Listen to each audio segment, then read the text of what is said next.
விநாயகன் படத்தை அவர்கள் வெளியிடுவதற்கு எல்லா உரிமையும் உண்டு.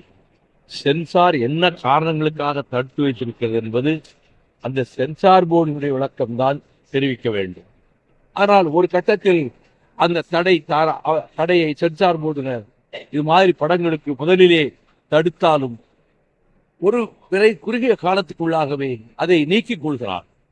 ஆகவே அந்த திரைப்படம் வருவதிலே எந்த விதமான தடையும் இருக்கா. அதே மாதிரி பராசக்தி படத்துல பார்க்கல. எனக்கு தெரிஞ்ச பராசக்தி எல்லாம் குணசேகரன் கதாநாயகனாக இருந்து அந்த கோர்ட் சீன்ல பேசுறாரே, கோவிலிலே குழப்பம் விளைவித்தேன், கோவில் கூடாது என்பதற்காக அல்ல, கோவில் குடியவர்களின் கூடாரமாக ஆகிவிடக் கூடாது என்று சிம்மக்குரலோன் சிவாஜி கணேசனை அந்த பாத்திரத்திலே டாக்டர் கலைஞர் நடிக்க வைத்தார். அந்த பராசக்தி மட்டும்தான் எனக்கு தெரியும்.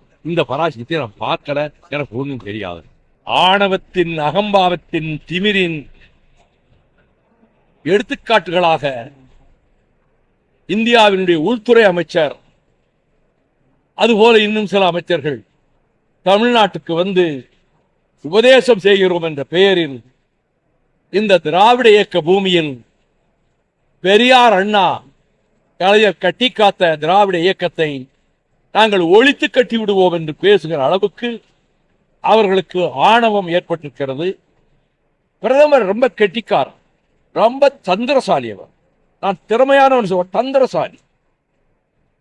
திருக்குறளை இந்தியிலே எழுதி வைத்துக் கொண்டு அதை 2 வரி வாசிப்பது, பொன்னானூற்றிலே 2 வரியை இந்தியிலே எழுதி வைத்துக் கொண்டு அதை வாசிப்பதும், பாரதியார் பாட்டிலே 2 வரியை இந்தியில் எழுதி வைத்துக் கொண்டு அதை வாசிப்பதும், இதன் மூலமாக தமிழகத்தை கவர்ந்துவிட நினைத்தால் தமிழ்நாடு அரசை ஓரவஞ்சகமாக ஒதுக்க வேண்டிய நிதியை ஒவ்வொரு திட்டத்திலும் ஒதுக்காமல் ஓரவஞ்சகமாக பாஜக ஆளாத வேறு பிற கட்சிகள் ஆளுகிற மாநிலங்களில் இந்த போக்கை கடைபிடிப்பதைப் போல தமிழ்நாட்டை பொறுத்தமட்டில் அவர்கள் திராவிட முன்னேற்ற கழகத்தை துடை தெரிந்து விடுவோம் என்று உள்துறை மந்திரி ஆணவத்தோடு பேசுகிறார் என்றால், இதை விடக்கூடிய அடக்குமுறைகளை எல்லாம் கூட திராவிட முன்னேற்ற கழகம் சந்தித்து வந்திருக்கிறது. திராவிட முன்னேற்ற கழகத்தை, திராவிட இயக்கத்தை இந்த மண்ணிலே ஒரு காலம் அவர்களால் அகற்ற முடியாது. அது 75 ஆண்டு கால வரலாற்றில் கண்ணீரிலும் வேர்வையிலும் இரத்தத்திலும் பல தோழர்கள் கொடுத்த உயிர் தியாகத்திலும் திராவிட இயக்கம் கட்டி காப்பாற்றப்பட்டு வந்திருக்கிறது.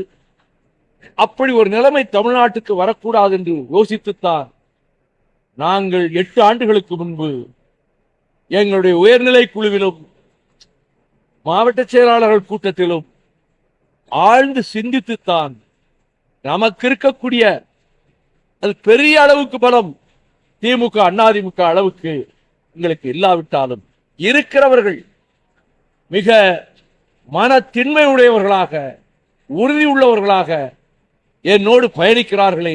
இந்த கட்சி திராவிட இயக்கத்தை பாதுகாக்க திராவிட முன்னேற்ற கழகத்தோடு நாம் உடன்பாடு வைத்துக் கொண்டு திமுக கழகத்தை ஆதரிப்பது என்பது இந்த சித்தாந்த அடிப்படையில் எடுக்கப்பட்ட முடிவு.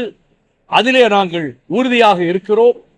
எனவே மத்தியிலே இருந்து வந்து பேசுகிற இந்த அமைச்சர்களின் பேச்செல்லாம், அவர்களுடைய கனவுகள் எல்லாம் தவிடுபடி ஆகிவிடும் என்பதை எதிர்காலம் நிரூபித்து காட்டத்தான் இருக்கிறது.